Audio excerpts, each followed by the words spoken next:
One study cited by the Times found this, quote, Mr. Trump's speech complexity was significantly lower than that of the average president over American history.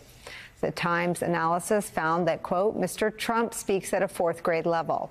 Again, significantly lower than other modern American presidents. Peter Baker, the New York Times chief White House correspondent, joined Nicolle Wallace on Deadline White House to take a look at Donald Trump's speeches and rallies in recent months, and they have a pretty strong claim here about Donald Trump speaking at the level of a fourth grader. I don't think Trump has ever been the most eloquent speaker personally, but some analysts are chalking up some of his recent behavior to a cognitive decline. Let's take a look at the clip here, and I'll chime in with some thoughts every now and then. Didn't correct her once, and they corrected me everything I said practically, and I think 9 times or 11 times, and the audience was absolutely, they went crazy. Venezuelan killers, street gangs, occupying the town with MK-47s. I know that gun very well. I got to know it very well. I've become an expert on guns quickly. The nuclear is the biggest single problem the world has, not global warming where the ocean will rise 1/8 of an inch in the next 500 years. You know, these people are crazy. The biggest problem we have is nuclear warming.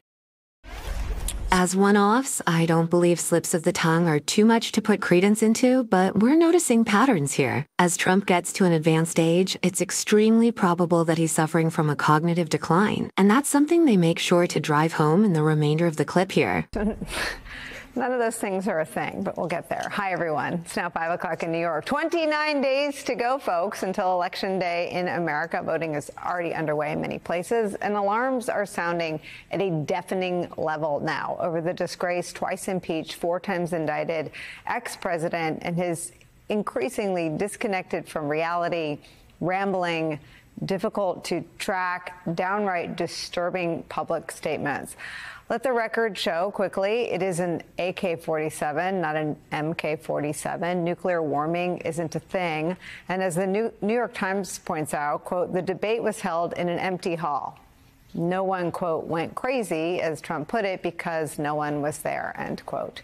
Peter Baker of the New York Times writes this, quote, anyone can misremember, of course, but the debate had been just a week earlier at the time Mr. Trump made those remarks, and a fairly memorable moment. And it was hardly the only time Trump has seemed confused, forgetful, incoherent, or disconnected from reality lately. And so, given that Donald Trump is now the oldest major party nominee for president in history and would be the oldest president ever if he were to win, the New York Times did a comprehensive analysis of Donald Trump's public appearances and how they have deteriorated and morphed over time. They found this, quote, signs of change since Trump first took the political stage in 2015. Quote, he has always been discursive and has often been untethered to truth, but with the passage of time, his speeches have grown darker, harsher, longer, angrier, less focused, more profane, and increasingly fixated on the past. Quote, Donald Trump rambles. He repeats himself. He roams from thought to thought, some of them hard to understand, some of them unfinished, some of them factually fantastical.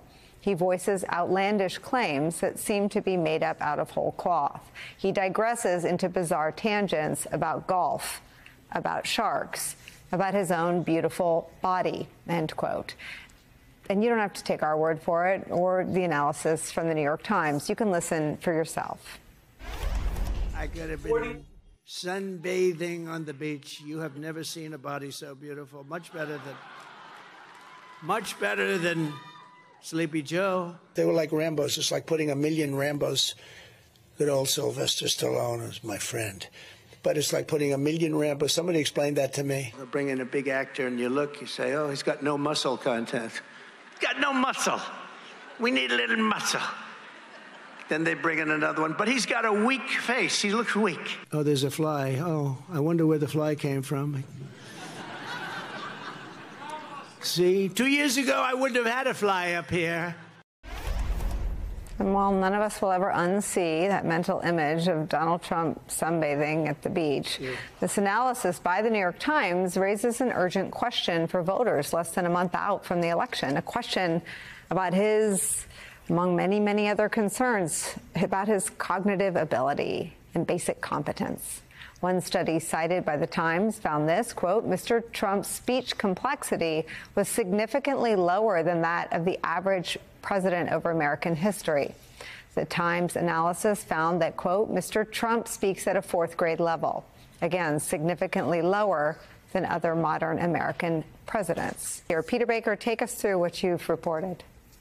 Well, I mean, you've done a pretty good summing up of it, Nicolle. Thank you very much for reading some of the article. But I think we wanted to go back and look at the questions about Trump's age, in part because I think they were obscured for a long time by questions about Biden's age, right? Of course, President Biden, 3 years older, he presents physically in a more frail way. He had trouble walking. Obviously, people saw that debate. He kind of seemed to freeze up at times, had a hard time speaking. But that doesn't mean that there aren't issues also with former President Trump, who's 78 and would be 82 at the end of his second term. Now, he doesn't present the same way, obviously, as President Biden. He does seem to have more energy. He does seem to speak more loudly and bombastically. But if you listen to what he's saying, which is what I did for the story, go back and watch rally after rally, speech after speech, especially going back 10 years, you really see a whole different, way of communicating. It's a much more accentuated. You use some of the statistics. Uses much more all or nothing language. Uses more negative words than positive words. He's speaking twice as long as he did when he first got on the stage 8 years ago, 9 years ago.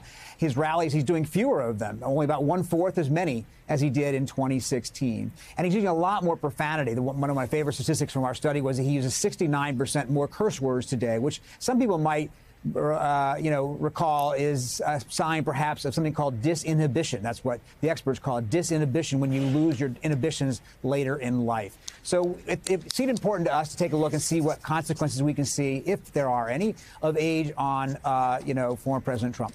Peter Baker made some points that had me looking at a few clips of Trump recently in a new light, because I have been seeing some clips going somewhat viral where Trump is using profane language at rallies or in response to public appearances or stories. And I can definitely see that Donald Trump is lacking a filter lately. Even though he spoke without much of a filter before, as of late, it's true that he is a lot more direct with what he means to get across. It's interesting because the simpler and more direct language has a broad appeal when it comes to Americans. But with how things are turning out, it's looking like the novelty is wearing off. I mean, disinhibition is an interesting word. It correlates with a lot of other age-related degenerative conditions as well. It's fascinating. I just want to ask you to say a little bit more about the extraordinary effort that's undertaken here. And I know that in the climate in which we all operate, there's been a real appetite, probably since the summer, to see this kind of reporting. And I think when the Times does something, they go deep. I want to read some of those numbers that you just shared with us. Quote, according to a computer analysis by the New York Times, Trump's rally speeches now last an average of 82 minutes compared with 45 and 16. Proportionally, he uses 13% more all or nothing terms like always and never than he did 8 years ago, which some experts consider a sign of advancing age. Similarly, he uses 32% more negative words than positive words compared with 21% in 16, which can be another indicator of cognitive change. And he uses swear words, as you just said, 69% more often than he did when he first read, a trend that could reflect what experts call disinhibition. I wonder if you could take all that data and what you see and mash it up against the moment where you've got this disinhibited person spreading lies that endanger the lives of people living in hurricane zones. Well, I think that's a good point in the sense that, look, disinhibition might be one thing if it's your father or your grandfather or your grandmother or so forth, when you're talking to them about what they can do in retirement. What we're talking about here is, of course, the most powerful position in the country, if not the world. And you're right, disinhibition, if it results in more falsehoods or lies or misleading statements, has real consequence, right? We see that, as you say, in these hurricane zones where misinformation right now is confusing a lot of residents. They're being told things that are not true about migrants, about federal aid and so forth. And it's muddying up the waters, if you will, about what really needs to be done to help people down there. And that's something that, obviously voters will or will not take into account as they choose to. And it is true, of course, that former President Trump, has long been, a discursive speaker. It's not new in that sense, but it does seem to be more pronounced as he is getting older. Let me read one more quote from someone familiar to our viewers. This is Anthony Scaramucci in your piece. Quote, he's not competing at the level he was competing at 8 years ago. No question about it, said Anthony Scaramucci. Quote, he's lost a step. He's lost an ability to put powerful sentences together. You can like Trump or hate Trump, but he's been a very effective communicator. But now the word salad buffet on the Trump campaign is being offered at a discount. You can eat all you can eat, but it's at a discount. You know, it correlates with Fox News not airing him live as often as they used to. Any reporting or sense that there's any awareness of that or effort to rein him in or tighten this up so that they can have those platforms again? Well, look, I think his campaign advisors certainly understand that. That's why they want him to be more disciplined. They want him to follow the script more.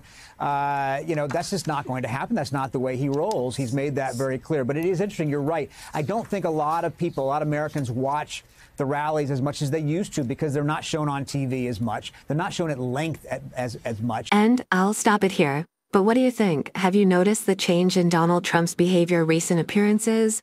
Or do you think that the study is a bit too eager to throw this label on Donald Trump? I'd love to hear from you in the comment section.